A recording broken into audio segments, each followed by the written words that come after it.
You know that feeling when your phone gets a software update, and you get all excited, but then you realize the only new feature is that one emoji now has a slightly different shadow.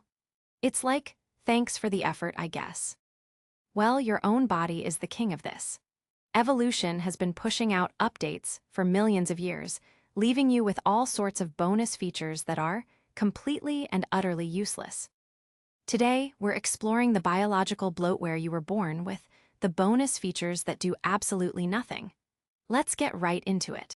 Number 6, the elf ears you never asked for. Go ahead, run a finger along the outer rim of your ear, that curvy bit of cartilage called the helix. About 1 in 10 of you might feel a small, thick bump along the top curve. If you found one, congratulations. You've located Darwin's tubercle, a charming little genetic leftover from when our ancestors were, well, a lot hairier and probably better at hearing a saber-toothed tiger sneak up on them. This little bump is the evolutionary echo of a joint that once allowed our ancient primate relatives to swivel and pivot the tops of their ears. Kind of like your cat does when it hears you open a can of tuna from 3 rooms away. These pointier, more mobile ears were fantastic for directional hearing, pinpointing the snap of a twig or the call of a potential mate.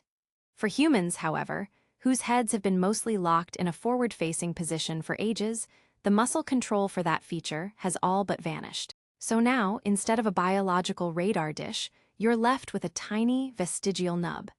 It serves no purpose. It doesn't enhance your hearing, it won't help you cosplay as an elf with any real conviction, and it certainly won't impress anyone at a party. It's just there, a silent, cartilaginous monument to a time when your great-great-great to the nth degree grandparent could probably hear a whisper from across a savanna.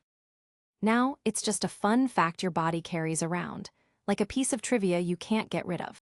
Number 5, the secret wrist cord. Let's do a little experiment. Put your arm out, palm facing up. Now touch your thumb to your pinky finger and flex your wrist upward just a little bit.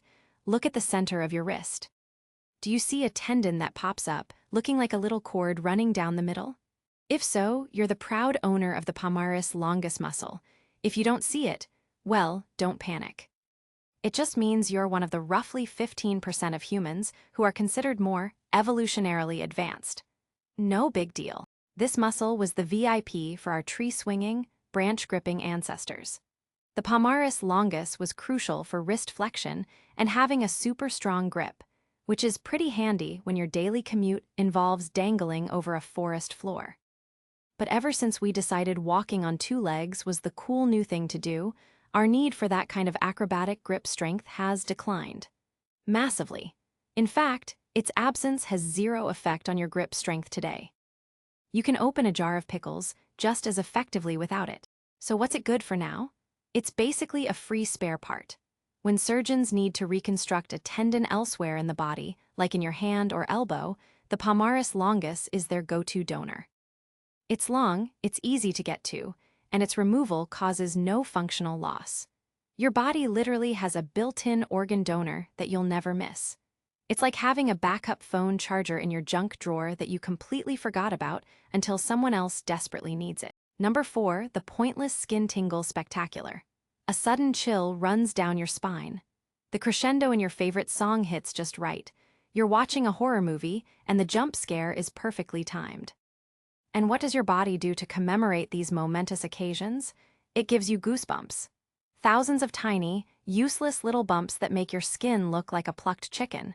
What a tribute. This reaction, officially known as piloerection, is triggered by tiny muscles called erector pili. Each muscle is attached to an individual hair follicle. When they contract, they pull the hair so it stands straight up. For our furry, fur-covered ancestors, this was a brilliant 2-for-1 feature. First, it trapped a layer of air against the skin, creating insulation to keep them warm, like a built-in puffer jacket. Second, making all their hair stand on end made them look bigger and more intimidating to predators. Think of a house cat puffing up when it sees a big dog. It's the exact same principle. But look at us now. We're basically naked apes. We don't have enough body hair for this feature to provide any meaningful warmth, and puffing up our sparse arm hair isn't going to scare off anything more threatening than a mild breeze. So now, this ancient defense mechanism is just a weird physiological quirk, a reflex that fires off for no good reason. Your nervous system is basically throwing a tiny, pointless tantrum all over your skin because you heard a nice violin solo. Number 3, your ghost eyelid. Okay, go find a mirror. Don't worry, I'll wait. Now get nice and close and look at the inner corner of your eye, the part right next to your nose. You'll see a little pinkish fold of tissue sitting there. That, my friend, is the plica semilunaris, and it is the sad, shrunken remnant of a third eyelid. Yes, a third eyelid, like a lizard. Many animals, birds, reptiles, amphibians, and some mammals have a fully functional nictitating membrane. It's a translucent or transparent eyelid that sweeps horizontally across the eyeball, like a built-in windshield wiper. It's incredibly useful. A hawk can dive through the air at 200 miles per hour without drying out its eyes. A crocodile can see its prey underwater without getting gunk in its peepers. A beaver can swim around without needing a tiny pair of goggles. It's a brilliant piece of biological engineering for protecting the eye while maintaining vision. And what do we get? We get the plica semilunaris, a useless little nubbin. It just sits there. It can't move, it can't protect you, it can't moisten your eyeball on a windy day. Its primary modern function is to be the place where that delightful eye sand collects in the morning. So while your distant animal cousins are using their third eyelids for high-speed flight and underwater ambushes, yours is acting as a dedicated crumb tray for your ocular debris. It's the biological equivalent of keeping the receipt for a product that broke 1,000,000 years ago. Number 2, the teeth that hate you. There are few phrases that inspire more dread than a dentist looking at your x-ray and saying, "Well, it looks like those wisdom teeth are coming in." Your third molars, affectionately named wisdom teeth, because they typically emerge in your late teens or early 20s when you're supposedly wiser, are some of the most problematic bonus features on this list. They are less of a feature and more of a factory recall. Our ancient ancestors, with their larger, more robust jaws and coarser diets of uncooked plants and tough meat, needed all the grinding power they could get. Their molars would wear down over time, and a fresh set emerging in the back was a huge advantage. There was plenty of room for them, and they were welcome additions to the team. But our modern jaws are much smaller, a result of our softer, cooked food diet. Our jaws just shrank.